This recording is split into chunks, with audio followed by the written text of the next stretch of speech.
Hi all and welcome to Chess News 43. Recently in the United Arab Emirates during Christmas the Al Ain Open was held and it was won by Abhijit Gupta. An interesting game was played in the classic Open A section between Jobava and Oleksienko. And it's this game that I want to show you. It caught my attention because it features an interesting queenless middle game with a king hunt. Also, the picture at the end is one to remember, and here is the analysis. Jobava played d4, and Oleksienko answered with d5. Now here comes an interesting move. White played knight c3, probably intending to go e4, and either playing some sort of Black-Mardemer gambit or occupying the center. Now, objectively best here is knight f6, which defends the e4 square, and now the Black-Mardemer gambit would arise after e4. But in this particular move order it is considered quite dubious because Black does not have to take the pawn on e4 with his pawn, but rather can take it with his knight, which will lead to the exchange of already one pair of minor pieces, which is to White's disadvantage. And even here after f3, which is basically the idea of the Black-Mardemer gambit, Black does not take the pawn on f3, when after knight f3 we would have the regular Black-Mardemer gambit, but instead after f3 he will go e5, and he already has the better of it. He just gives back the pawn, and after that White is weakened on the dark squares, and also his development is a little bit slower than Black's. So in this position Black already has quite a decent advantage right out of the opening, even though he did not start the game. So, well, maybe that's Jobava's idea anyway, to try and play with e4 and gambit a pawn somehow. But Oleksienko does not go for it. Instead he plays the symmetrical knight c6, which is quite funny, especially after White's next move, which is e4, which reminds me a lot of the Petrov defense. It's like a reversed variation of that Petrov defense. Let me quickly show the variation that I mean. That starts with e4, so not d4 but e4, and it's like a mirror position, e5, knight f3, knight f6, and d4. Well, I guess we all can see that this is some sort of a mirror position after e4, which happened in the game. Of course, with e4, White is now attacking Black's d-pawn, and Black defends by taking this brutal White e-pawn. Of course, he's now counter-attacking White's pawn on d4, and White now moves that pawn and counter-attacks Black's knight. The knight jumps into the e5 square, and now White sets up a double attack with queen d4, and this ensures that he will regain the pawn, well, practically at any moment of his liking. So the knight is attacked, it moves back to g6, and here it's funny that White now insists on a gambit with playing bishop e3. He could have gone queen takes e4 as well, and then after knight f6 there is this queen a4 check, and after bishop d7, bishop b5, he would have quite a nice opening advantage, something to work with. He has a little bit more space, and I also guess that his development is a little bit more easy. But as mentioned, after knight g6, White went bishop e3. So, knight f6 was possible here, but Black played e5, attacking the queen, but this pawn can be taken en passant, of course. Now here it would be wrong for Black to take the queen on d4 in between, because White has an in-between of his own. He would play e takes f7 check and would have a serious advantage. So Black did not play that, but instead he played bishop takes e6, which develops a piece and also connects the rook on a8 and the queen on d8. So the position is still very much in the balance. Now again here queen e4 would have regained the gambit pawn, but Jobava still insists on playing a gambit here with knight g to e2. Okay. Black now plays knight f6, and this for the moment certainly defends the gambit pawn, because it is now not possible for white to regain that pawn, for instance by playing knight takes e4, because black would now eliminate the defender of the knight on e4 by playing queen takes queen, and if white recaptures the queen, then of course the knight on e4 is no lost. It's no longer protected by the queen on d4, which was exchanged. Note that in this position it does not really help white if he takes on f6 check in between, because black would simply recapture with his queen on f6 and be a whole queen up. So after knight f6 white cannot take on e4, but he now plays long castles, which I guess is the whole idea of his gambit setup. Now black takes the queen. Of course white recaptures with the knight, hitting the bishop on e6 and also paving the way for the bishop on f1 to go to, I don't know, c4 or b5, and black counterattacks with bishop g4.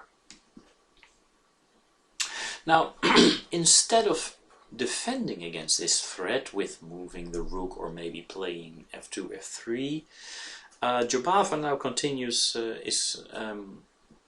continues in style, queens or no queens, and the move that he chooses is a very good practical way to play, because he is really opting for the attack, and well, fortune favors the brave, and attacking is normally a lot easier than defending, and he plays here bishop b5 check.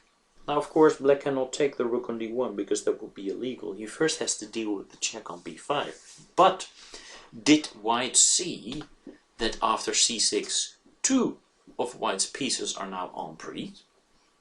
Well, of course white saw that, and he has an antidote. He plays now knight takes c6, and we can all see that if b takes c6 would have been played, then of course bishop takes c6 check, and white would win the rook in the corner.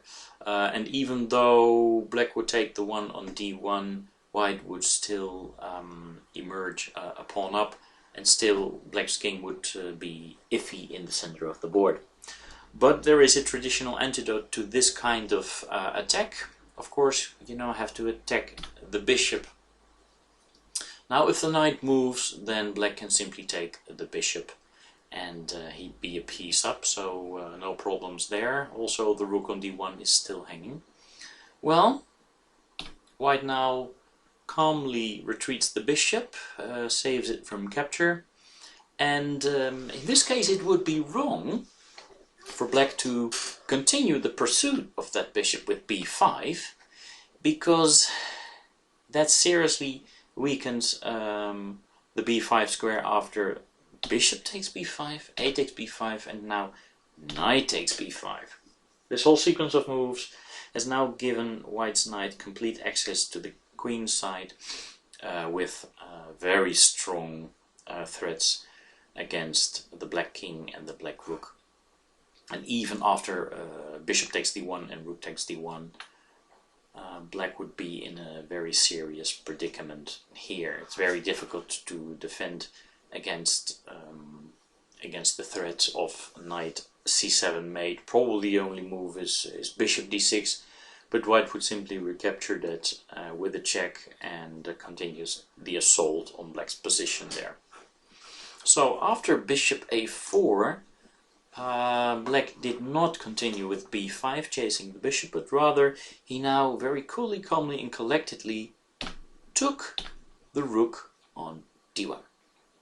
Now why am I saying very coolly, calmly and collectedly? This is because the rook on h1 was not participating in the game. It was not developed.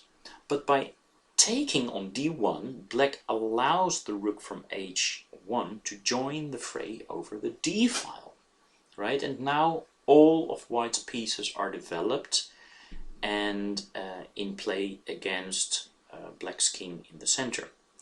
Please note also that black now lacks defense on the light squares because he has given his light square bishop up for the rook. You could even say for the rook on h1 in the corner. Think about that. That's a very important principle. So even though purely mathematically black wins material, he also relinquishes quite a lot of light square control. So you could also argue that black's not winning material, but he's losing material in the sense of square control. He's controlling a lot less light squares now in comparison to the situation where he would not have taken the exchange. Okay, again, if black would opt for b5, we would have similar situation here. Similar developments as shown in the line before. So black should not play b5 here, but instead he should really very quickly try to develop his pieces now. And for the moment there is not a really dangerous discovered attack with the knight from c6, so black finds time to play bishop e7 and start developing. Now white now decides to take that bishop on e7 with a check, and of course black is now forced to recapture that knight with the king. And I guess here comes the first point of white's play. He now plays bishop c5 check, and the black king is now forced to surge ahead. He will not find any sanctuary soon. And of course the big question here is, will he survive the onslaught? Well, for the moment, objectively speaking, the position is equal. There's no direct way to gain any serious advantage caused by the circumstances of the king being in the center. And but as said before, these kinds of positions are normally more easy to play for the attacking side than for the defending side, even though the defending side has an exchange in the bag. So now white plays knight e2. This knight wants to join in the attack as well, and we will see one of the points of the knight move on the next move. Of course, black now very quickly brings in his remaining pieces, most notably the rooks, and with rook hd8 he wants to defend the d file, of course. But white now plays very smartly knight d4, which blocks the d file, so that white does not have to exchange his important attacking rook on d1 against the defending one on d8, because white of course wants to keep as many pieces as possible on the board, otherwise he cannot really get to black's king. Now, to go king d5 here is not a very good idea, even though it would temporarily attack the bishop on c5, because after bishop b6, white again has a double threat. He is threatening to take the rook on d8, and also threatening a discovered attack, such as knight f5, and here white really does have an advantage. So of course the safest and therefore probably honest move for black is to go king e5 here. Now still it's important for white to gain another tempo against the rook on d8, so he plays bishop b6. He maintains the defense of his knight on d4, and he now also opens up the possibility of playing bishop c7 check, so to get at the black king from the other side. Black now plays rook d c8. He is kind of forced now to relinquish control of the d file, which is good for white, because now the knight can go back again, and now bishop d4 check is threatened. Maybe this should be, how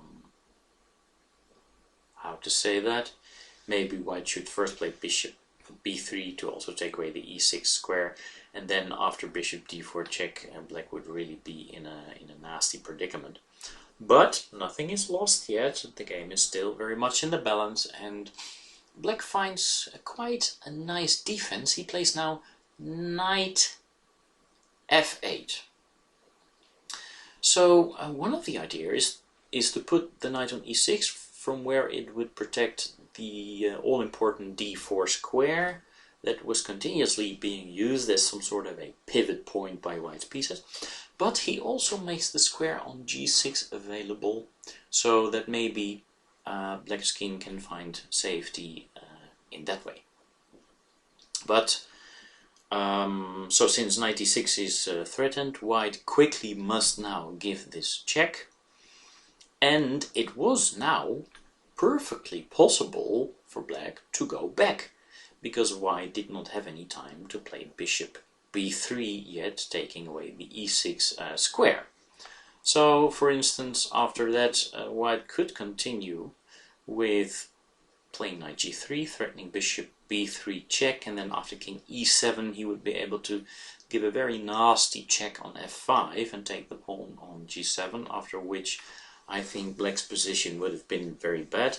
But it's black's turn and he can simply defend the f5 square and he is safe.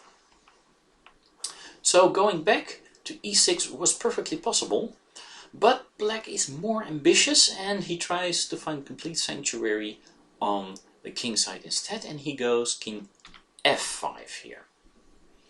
Now white's next move is not too difficult. He continues the chase with knight g3 check, and yes indeed, black's king now lands on the 4 vacated g6 square.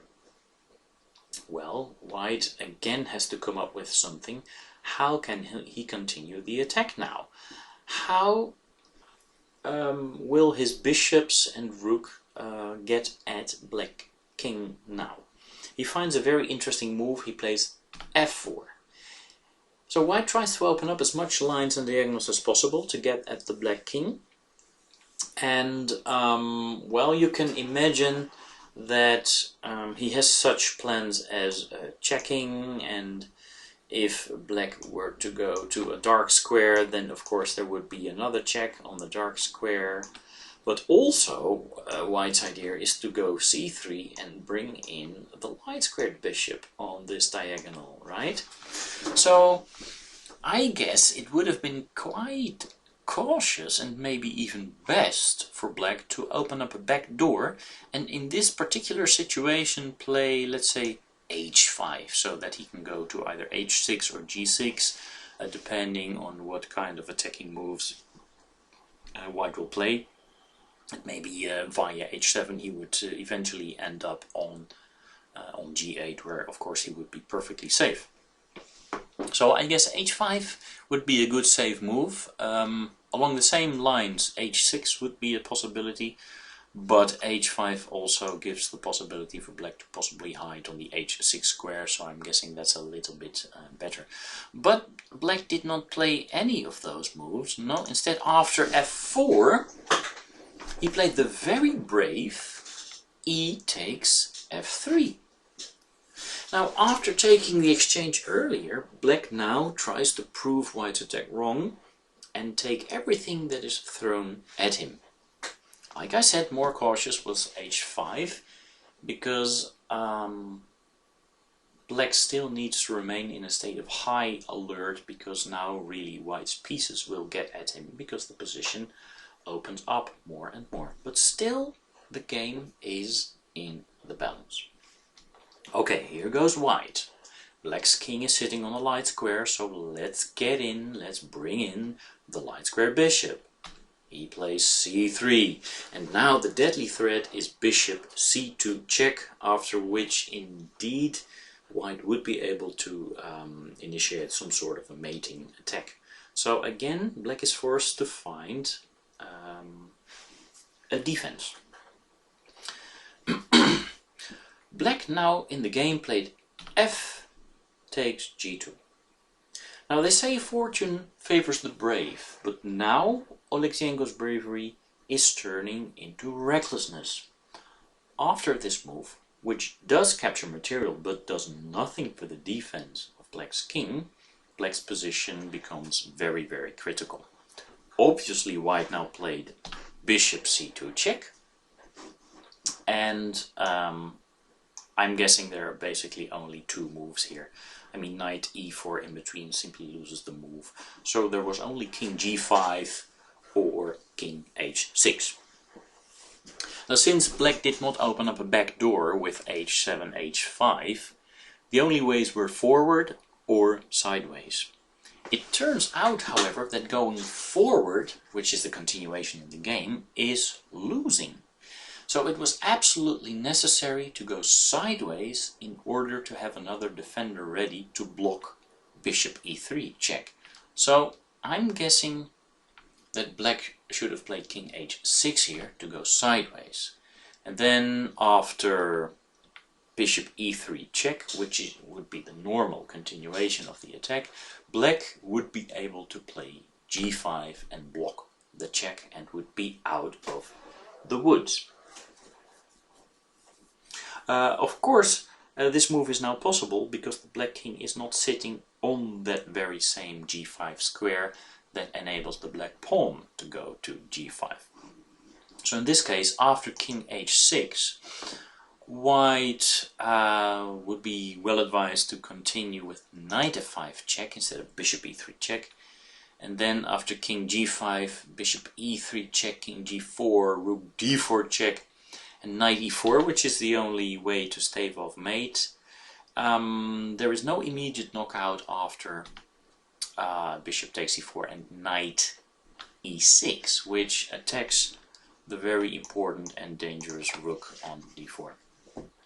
Even though Black's position remains very difficult, but as I mentioned before, f takes g4 really makes Black's position become critical. But this would have been the best way to go.